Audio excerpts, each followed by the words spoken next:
नमस्कार दोस्तों, जय महाकाल, जय माता शमशानी।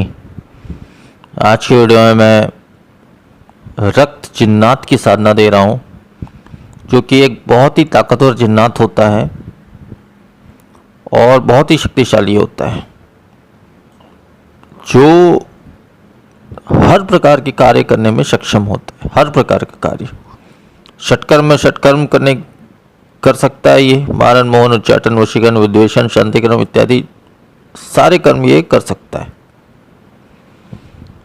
सारे कार्य ये कर सकता है। इसके अलावा शक्ति ट्रांसफर सामग्री ट्रांसफर, एक वस्तु से दूसरे स्थान पे उस वस्तु को पहुंचाना, चाहे वो कोई भी वस्तु हो।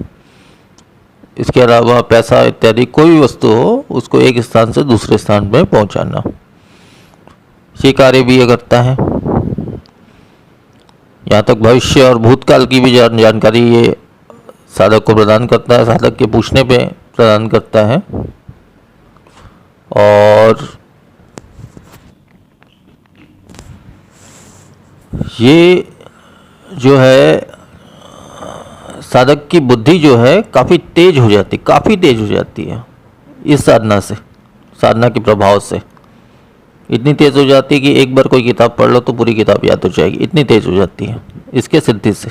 जिसको इसको पूर्ण सिद्धि मिल गई उसको ऐसा होता है। तो कि बहुत ही शक्तिशाली शक्ति है, हर कार्य करने में सक्षम है, हर प्रकार का कार्य करने में सक्षम है, अच्छे से अच्छा, बुरा से बुरा। वैसे तो तामसिक शक्ति है, बुरा कार्य और भी अच्छे से करेगा, लेकिन अच्छा कार्य भी ये कर सकता है क्योंकि इसके पास बहुत सारी शक्तियाँ होती है। यही अच्छा कार्य, जैसे कोई बीमार है उसको ठीक कर सकता है, या फिर कोई पैरालिसिस है उसको ठीक कर सकता है, जैसे किसी के हाथ पैर काम नहीं कर रहे या कुछ हो गया उसको ठीक कर सकता है। कोई जादू मंत्र तंत्र विद्या है उसको काट कर सकता है। हर प्रकार का कार्य ये कर सकता है। आपकी सुरक्षा कर सकता है, आपके और आपके परिवार की पूर्णतः से सुरक्षा कर सकता है, रक्षा कर सकता है। हर विपत्ति से ये रक्षा कर सकता है आपकी। तो हर प्रकार से ये मदद करता है, चाहे आपका कामकाज हो, व्यापार हो, उसमें भी उन्नति वो प्रदान कर सकता है। हर प्रकार से जैसा आप चाहो वैसा आप इससे कार्य ले सकते हो। तो इस प्रकार से इसके सारे लाभ तो मैंने बता ही दिए हैं। अब ये जो साधना है, हालांकि ये तामसिक शक्ति है, ये मैं स्पष्ट रूप से बता दे रहा हूँ, कोई सात्विक शक्ति तो है नहीं ये जिन्नात जो है जिसकी साधना दे रहा हूँ, परंतु ये बहुत ही शक्तिशाली शक्तियों में से एक बहुत बड़ा जिन्नात है, बहुत ताकतवर जिन्नात।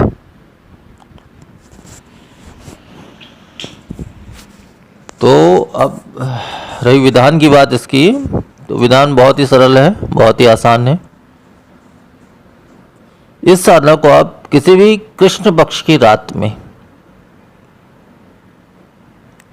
11 बजे के बाद से आप इस साधना को शुरू कर सकते हैं। किसी भी कृष्ण पक्ष की रात में, किसी भी दिन से, दिन का कोई महत्व नहीं है, केवल कृष्ण पक्ष की रात होनी चाहिए, कृष्ण पक्ष होना चाहिए।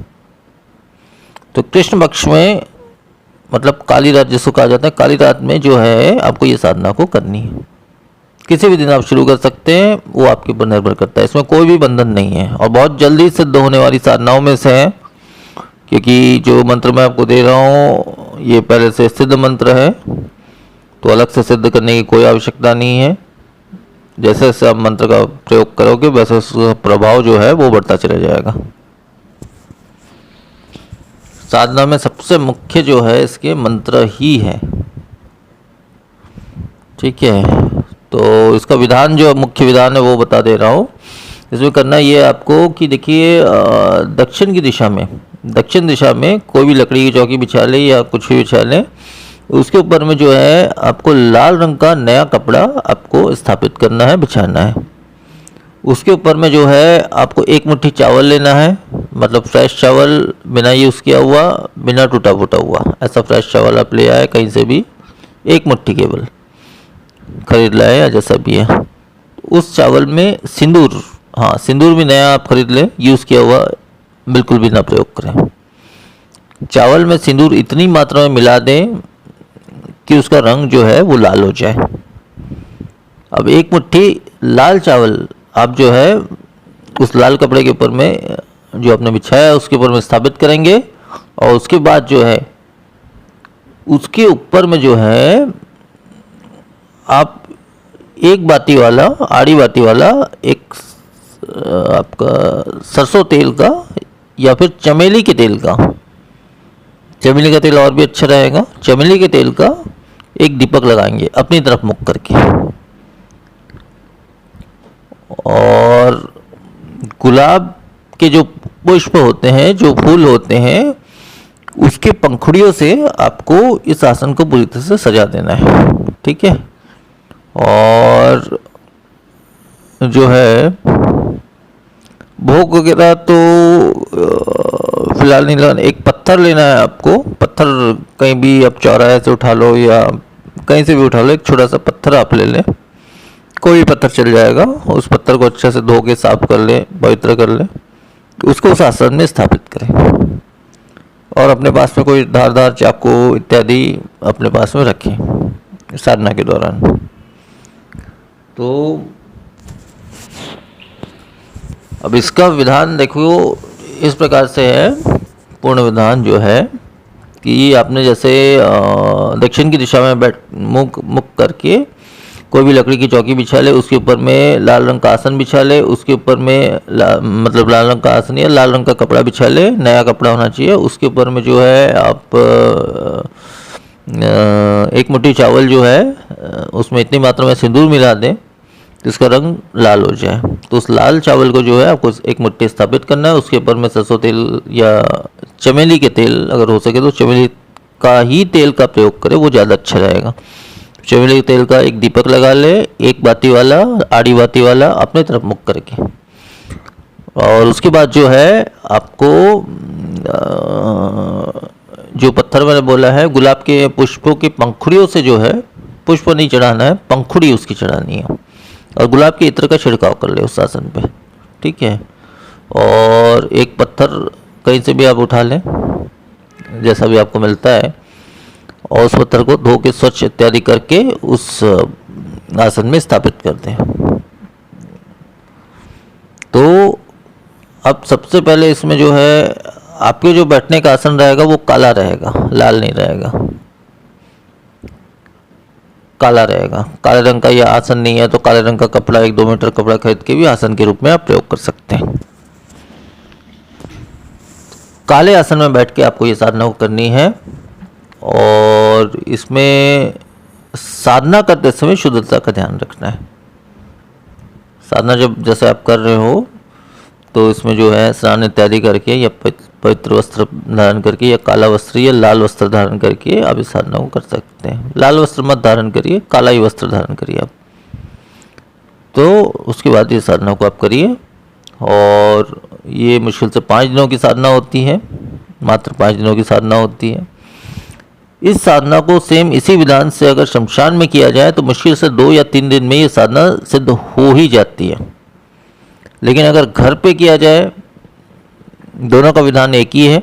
घर पे भी अगर आप करते हो किसी एकांत कमरे में, एकांत स्थान में, जहाँ पे भी आपको सही लगे, घर पे भी करते हो तो भी विधान यही है।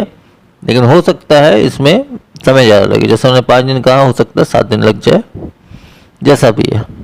तो 1-2 दिन ज़्यादा लग सकता है, उससे ज़्यादा नहीं लगेगा, क्योंकि ये बहुत ही तीव्र साधना है। और ये जो मंत्र दे रहा हूँ वो बहुत तीव्र मंत्र है और खुद में ये सिद्ध मंत्र है, इतना ही कहूँगा। क्योंकि ये जो मंत्र है ये मुझे जो है गुरु गोरखनाथ जी के सिद्धि से मुझे प्राप्त हुआ है, ये भी बता दे रहा हूँ। बाकी वो आपके ऊपर है, आप जितना मेहनत करेंगे उतना जल्दी ये साधना सिद्ध होगी। ठीक है। तो आपको इतना ही करना है, इतना ही पूर्ण विधान है। और इसमें जो माला रहेगी आपकी रक्त चंदन की माला रहेगी। और इसमें किसी भी प्रकार का कोई भी प्राण प्रतिष्ठा की ज़रूरत नहीं है, कोई भी सिद्धि की ज़रूरत नहीं है, केवल साफ सुथरा माला आपको चाहिए। तो रक्त चंदन की माला से जो है इस उक्त मंत्र का जो मैं आपको देने वाला हूँ, इसका 16 माला आपको पाठ करना है, 16 माला। और सबसे पहले तो आपके गुरु है तो गुरु मंत्र का 108 बार पाठ कर लें। इसके अलावा किसी अन्य देवी देवता का पाठ नहीं करना है, भूल करके भी नहीं करना है साधना में। आपके गुरु है, गुरु मंत्र का 108 बार पाठ कर ले। गुरु नहीं है अगर किसी वजह से, तो शिव मंत्र का, शिव के किसी भी मंत्र का, ओम नमः शिवाय हो गया या उनका बीज मंत्र हो गया, होम हो गया, उस मंत्र का जो है आप 108 बार पाठ कर लीजिए, मात्र 108 बार। उसके बाद जो है इसका मूल जो मंत्र है उसका पाठ करना आप शुरू कर दीजिए। तो रात्रि 11 से 4 के बीच साधना को करनी है और आपको 16 माला रोजाना पाठ करना है। तो इतना ही संपूर्ण विधान है। और इसको भोग में जो चढ़ता है वो रक्त चढ़ता है, ठीक है। तो जब ये शक्ति आपके प्रत्यक्ष हो जाए तो पहले तो आप इससे वचन ले लें, चाहे 2 दिन में हो, 3 दिन में हो, या 4 दिन में हो, या 5 दिन में हो, ठीक है। जैसे ही प्रत्यक्ष हो जाती है इससे आप वचन ले लें। वचन किस प्रकार से लिया जाता है ऐसी शक्तियों से मैं बहुत अच्छी प्रकार से बता चुका हूँ। वचन ले लें आप इससे। वचन लेने के बाद जो है, जो पत्थर आपने रखा है उसमें अपना, जैसे कोई जैसे आदमी इस साधना को कर रहा है तो अपने दाहिने हाथ के किसी भी उंगली या किसी भी स्थान को थोड़ा सा काट कर मात्र 2 बूंद खून उसको अर्पित कर दे कि मैं आपके नाम से अर्पित कर रहा हूँ। वचन होने के बाद उसको ये भोग में चढ़ाना है। तो उसको वो 2 बूंद खून से उसका जो है भोग पूर्ण हो जाएगा। और अगर कोई महिला कर रही है साधना को तो उसको अपने बाएं हाथ का कोई भी हिस्सा या कोई भी उंगली काट करके 2 बूंद खून उसको भी चढ़ाना है उसी पत्थर के ऊपर में, जो पत्थर मैंने बोला है। वही जब सारा वचन हो जाए, सारी साधना हो जाए, प्रत्यक्ष हो जाए वो शक्ति आपके सामने, तभी आपको चढ़ाना है, उससे पहले नहीं। तो इतना होने के पश्चात जो है, हाँ इसमें ये ज़रूर बोलूँगा, सुरक्षा घेरा शरीर बंधन अवश्य ही कर ले। ये विधान मैं पहले दे चुका हूँ पहले की वीडियो में, वहाँ से आप देख सकते हैं। सुरक्षा घेरा सुरक्षा बंधन अनिवार्य है साधना में। बहुत सी समस्या आती है क्योंकि इस साधना में मुझे पता है, क्योंकि मैंने खुद किया है इस साधना को, कभी जब भी किया है मैंने वो अलग बात है, पर इसमें बहुत सी समस्या आती है। तो इसलिए सुरक्षा घेरा और शरीर बंधन अनिवार्य है। और गुरु है तो बहुत ही अच्छा है, गुरु मंत्र का आप इस्तेमाल कर रहे हैं। अगर नहीं है तो शिव मंत्र का भी आप इस्तेमाल कर सकते हो इस साधना में। तो इतना ही संपूर्ण विधान है इसका। और हाँ, इससे जब भी आप कार्य लेंगे, ठीक है, जब भी आप कोई भी कार्य इससे ले, अच्छे से अच्छा, बुरा से बुरा, जो भी कार्य आप लेते हैं, वैसे तो हर कार्य करने में सक्षम है, जो भी कार्य लेते हैं, कार्य हो जाने के पश्चात इसको भोग में उसी पत्थर पे अपने हाथ को काट करके 2 बूंद खून उसको चढ़ा देना है। बस इतना ही उसका भोग रहेगा। इसके अलावा उसका कोई भी भोग नहीं है, कोई भी वस्तु नहीं है। इसके अलावा आपको कुछ भी नहीं देना है उसको, और वो मांगेगा भी नहीं आपसे। केवल 2 बूंद अपना खून उसको चढ़ा देना है। तो इतना संपूर्ण विधान है। गुरु गोरखनाथ की साधना से मुझे ये विधान और ये शक्ति प्राप्त हुई है। अब इसका जो है मात्र 5 दिनों का विधान दे रहा हूँ मैं। अगर हाँ आप शमशान में करते हो तो मुश्किल से 2 दिन या 3 दिन में ये सिद्ध हो जाएगी, लेकिन घर पे करते हो तो 5 दिन या 7 दिन लग सकते हैं, ठीक है। इतना संपूर्ण विधान है। वो विशेष मंत्र बता दे रहा हूँ। वो मंत्र इस प्रकार से है,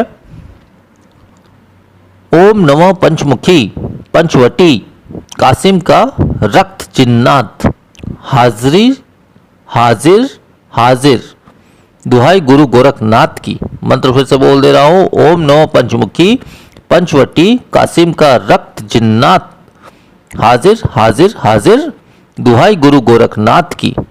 तो मंत्र बस इतना ही है और इतना ही संपूर्ण विधान है इस साधना का। तो आज की वीडियो में फिर इतना ही। नमस्कार, जय महाकाल।